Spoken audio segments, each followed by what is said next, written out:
hay-adaha Somalis Community iyo Ansarul Sunnah oo fadhigoodu yahay dalka Jarmalka iyo magaalada Muqdisho ayaa deeq dhar iyo qalab waxbarasho soo gaarsiiyay ardayda wax ka barata iskuulka Anwar Muslim United School oo ah iskuul wax lagu baro ardayda agoomada ah iyo kuwa ka soo jeeda qoysaska danta yar.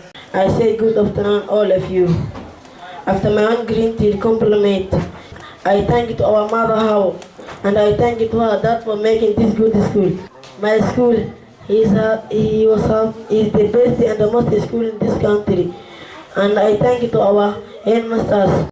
My school is the best and the most in this country, and I thank it to our headmasters.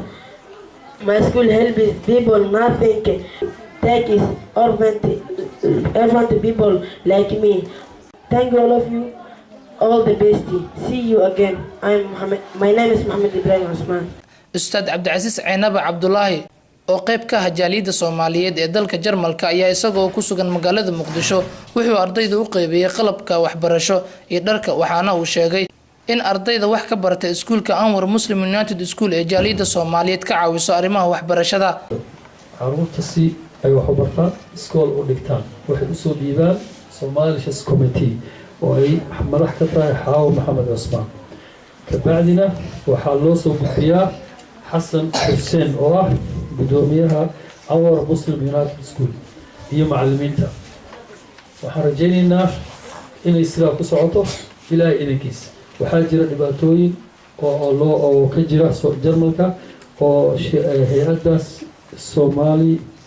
Somalis Committee iyo International Al-Ansar ay qabaan taas oo ah in xataa koontooyinkii laga xirtay si lacagihii ay soo gaarin sida awgeed waxaa la idinka rabaa inaad u duceysaan. khudbadayga waxaa kaloo ku jirtay Nabiga calayhi salaatu wassalaam wuxuu ahaa agoon wuxuuna ahaa rajay marka islaamka qofka agoonka ah qofka rajayga wuxuu ku leeyahay karaamo ixtiraam soo dhaweyn iyo sharaf sida awgeed hadaa agoon tahay nabigiiba agoon buu ahaa hadaa rajay tahay nabigiiba rajay buu ahaa calayhi salaatu wassalaam oo ahaa khayru khalqillah ilaahay uu doortay sida awgeed waxaa la idinka rabaa adeeg diinta inaad barataan qur-aanka ilaahay barataan oo waxyaabaha dembiga ama criminaliteedka oo qofka sharafta ka qaada inay sameeyaan. Dr. Xasan Xuseen Roble oo ah maamulaha iskuulka Anwar Muslim United School ayaa jaaliyada Soomaaliyeed ee dalka Jarmalka ugu mahadceliyay sidii u garab taagan yihiin ardayda agoomada ah. waxyaabo badan oo yaryar oo tiro badan oo ardayda aan gaarsiin doono haddii alla idmo waxaan ugu mahadcelinaynaa Cabdicaziz iyo dhammaan inta ka qayb qaadatay inay ardaydan soo gaarsiiyaan heerkan oo ugu horeeyo Sheekh Cabdiraxmaan iyo xaaskiisa iyo gudoomiyaha ururka Somalis Committee Xaawo Maxamed Cusmaan oo iyadana qayb weyn ka qaadatay inay ardaydan wax bartaan. marka waxaan u mahadcelinaynaa Cabdicaziz oo nooga yimid Jarmalka noona keenay hadiyadaas waana ka guddoon waana gaarsiin doonaa hortiisaan ku qaybin doonaa insha Allah. العز بالإسلام أنا رجل وجود العز بالإسلام أنا رجل وجود هداية الإمامة ومضاع السعود هداية الإمامة ومضاع السعود.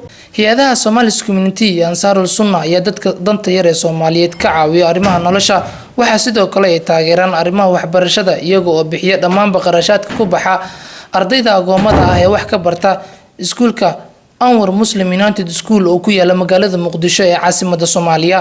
جماهير أنا طالب في المدرسة أنور وأريد أن أتكلم حول مسألة تتعلق كيف رعانا إخواننا الأنصار.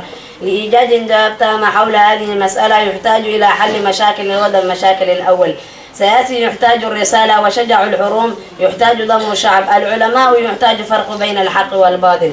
أولا إخواننا الأنصار هم الذين قاموا في افتتاح هذا المدارس التعليمية في المدن والقرى. ثانيا هم الذين بذلوا جهدهم لتنمية هؤلاء ساقر الصوماليين الذين فقدوا آباءهم في حروب الأهلية وهاجموا قوات الإفريقي مسرعة التي هبت البلاد. ثالثا قاموا